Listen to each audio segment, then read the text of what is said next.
right, everyone. Good afternoon. Okay, I have a couple things at the top, and then we'll get to our guest.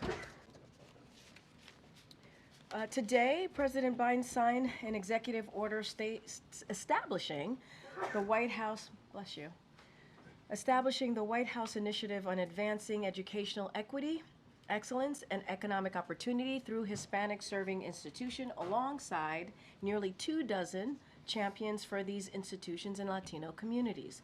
The president also announced that today we are investing nearly $19 million to build research infrastructure for 5 HSIs. We know that these institutions make an extraordinary contribution to our nation's higher education system and shape the future of the nation, and over half of all Hispanic and Latino students attend a Hispanic serving institution. Today's announcements are part of the historic actions this administration has taken to expand economic opportunity for Latino communities. Next, 1 year ago today, President Biden issued a landmark executive order to ensure that America leads the way in seizing the promise and managing the risks of AI. The executive order directed sweeping actions to manage security risk, protect Americans' privacy, advance civil rights, and stand up for consumers and workers, and promote innovation and competition. Today, President Biden announced that federal agencies have completed on schedule each action that the executive order tasked for this past year, more than 100 in all.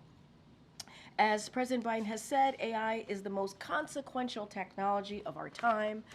The president and the vice president will continue working to ensure that this technology is developed in a way that works for the American people.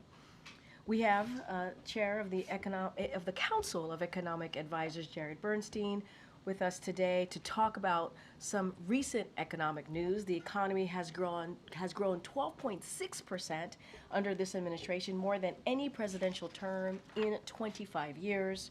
We have gone from the worst economic crisis since the Great Depression to the strongest economy in the world.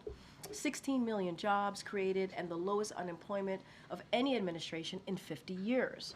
And inflation has fallen to 2.4%, the same rate as right before the pandemic, with incomes up nearly $4,000.